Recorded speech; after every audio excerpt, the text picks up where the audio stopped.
Hey guys, it is a rainy Saturday evening here in West Virginia. So I'm bored. I figured I would go ahead and make a Sunday race day video because everybody has these posting groups on FB, and some people do it on their IG page too, where they have like race day Sunday and they post a bunch of race cars and things like that. So I figured I would do this in a video. Um, these are a bunch of them that I have, but not all of them. Actually, what I try to do with this video is take almost all of them from the showcase that's in front of us most of the time. As you can see, it's kind of a little bit empty, but not totally. Um, and then I think I grabbed a couple off of a shelf near the Mopar stuff. But I collect Mopars and race cars. Not all Mopar race cars, but now that's what I'm trying to focus on. So I wanted to keep this kind of diverse, so I pulled out a bunch of stuff from this case that's in front of us, which houses most of my non-Mopar race cars. I don't have many of them anymore, but I do have a handful that I can show you guys. Now, back in the 60s, when, like, I would say racing was at its prime or at its beginning, and started to take development, started having all kinds of crazy classes and such. Like, for example, we have our gasser class, and I'm not very hip on all of these classes, but they had like A gas and then like double A, which I think was like alcohol, something like that. And then these were all ran in like, I don't know, don't want to call it an outlaw class, but they were kind of in a class of their own. The gassers, let me turn on this TV. The gassers started like the revolution of, I would say, like door slammers and other things like that we didn't see until probably the 90s, when we started seeing like the what they call door slammers, the pro mod cars and such. They were kind of like the modern day gassers, because back in the 60s the gassers were ones that stretched all the rules in the handbook for drag racing and such. And not only do we have these gassers with these straight axles and big slicks in the back, and the straight axle thing came from like weight distribution. They tried to get the front end high, the back end low, so it would distribute the weight to the back tires. That was the whole point of those high front ends and high back ends too. They don't all necessarily have to be low, but that was kind of like the theory behind it. Front end up in the air, back end down a little bit, it would transfer the weight to the rear tires. Kind of like that Carolina, what is it, squat or something like that the people are doing with their trucks. That's kind of what the gasser thing looked like. But not only did we have gassers, but there were guys that wanted super light cars with big engines. That way their car would be fast. This is a Bantam body with a Hemi, an old school Hemi, like the first gen Hemis, where the distributor was in the back, probably like a 392. And this is kind of angled for that weight distribution thing, unlike other like alters. As you can see, like these alters, this is pure heaven, that's pure hell. Probably one of the most popular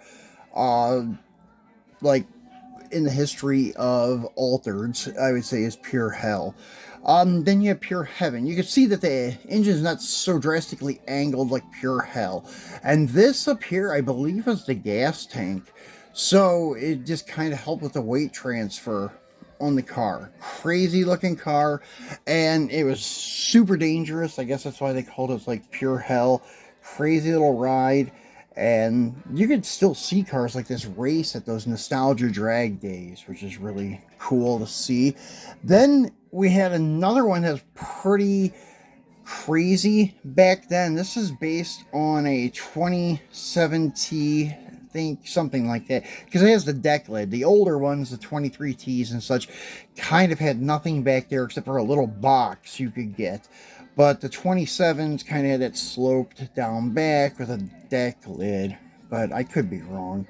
But anyways, what I wanted to point out on this one is this huge wing across the roll cage above the guy.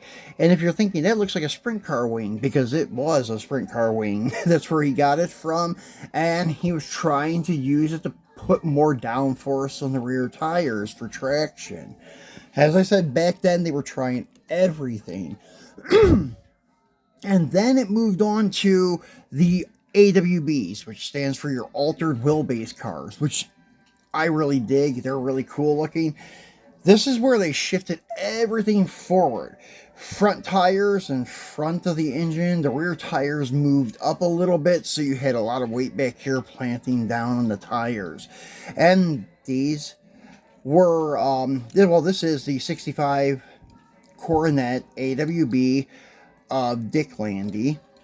And Chrysler was the biggest, I guess, people into making their cars fast at the racetrack. Ford and Chevy and other GM companies did too, but Chrysler just went crazy with it.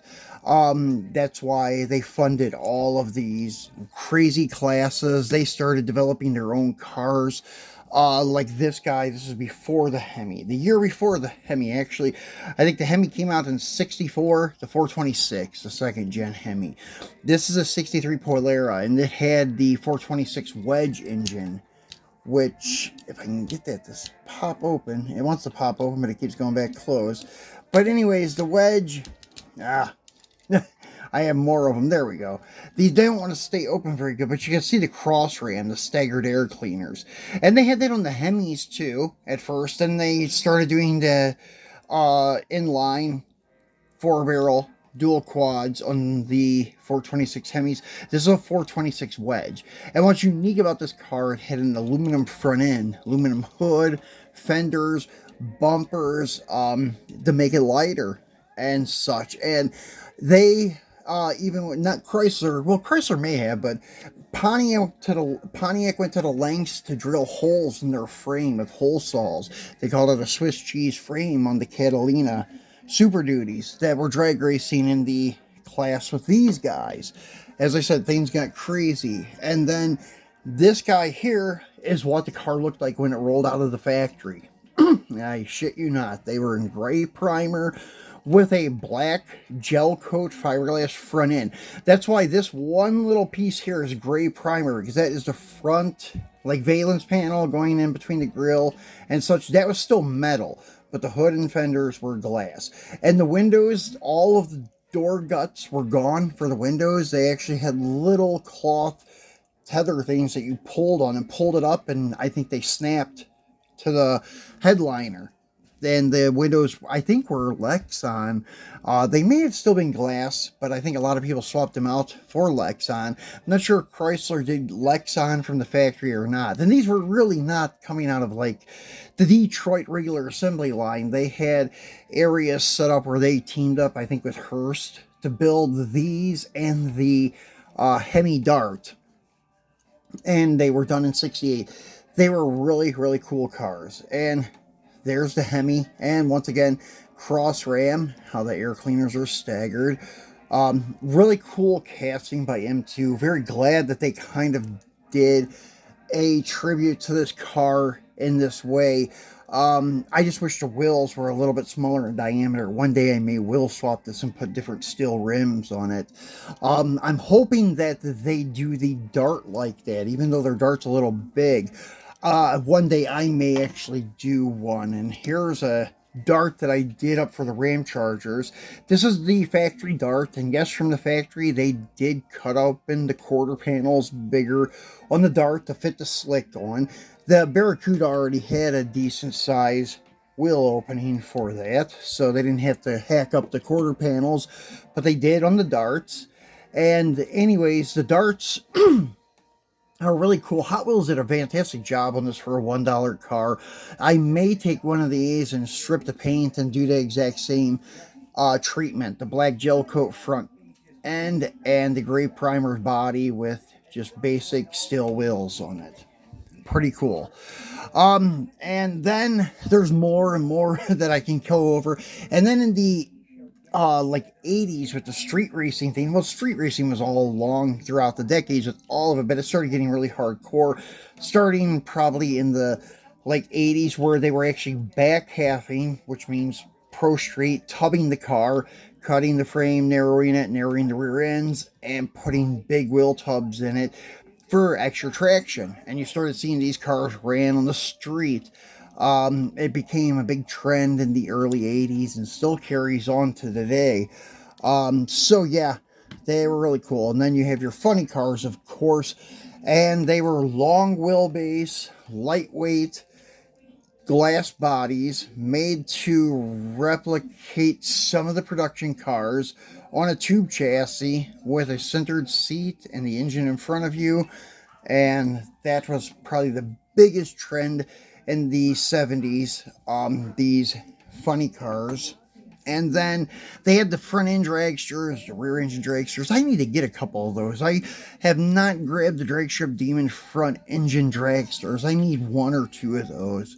The rear engine ones, they're okay, but the front engine ones are cool because, once again, that's how they started in the 60s with these rail jobs or top fuel dragsters, whatever you want to call them. But yeah, the front engine is where it all started. Yeah, I wish I could go over all these with you guys, but I would be here for hours. And this is one of my favorite gassers from Hot Wheels. They did a fantastic job on the 41 Willys. I've got all the variations of this, which are only 4. They did release it before. They had a nice one, and actually the 100% stuff. I think they called it a 40 instead of a 41. It may have been a 41. But it had a tilt front. Well, I don't know if it had a tilt front end. I think the hood popped open. It was a cool casting, too. And actually, they had their 33 that I have one of, because they did not remake a 33 coupe. They made their 33 pickup truck, which this guy here is really cool, with the black with flames. That just screams nostalgia. And this is your tilt front end, chop top. Really, really cool little car. One of the most popular gassers of all time is the Willys. Either the 33, 40, 41, and 33s. They had the pickups. They did in 40 and 41 too, but I don't think they were as popular as the 33s for gassers. Although you do see a handful of 40s and 41 pickup trucks out there racing. But that's pretty much it, guys. Just was bored, wanted to do a Sunday race day. So I hope you guys enjoyed your weekend, and we'll be back again on Monday with a couple of Mopars we'll crack open for you for our Mopar Monday. So hopefully you guys aren't getting as much rain as I am this Saturday night. And I know I'm saying Sunday race day. I'm going to upload this video tonight and post it tomorrow. So just kind of pre-recording. So thanks for watching, guys, and I will see you on Monday.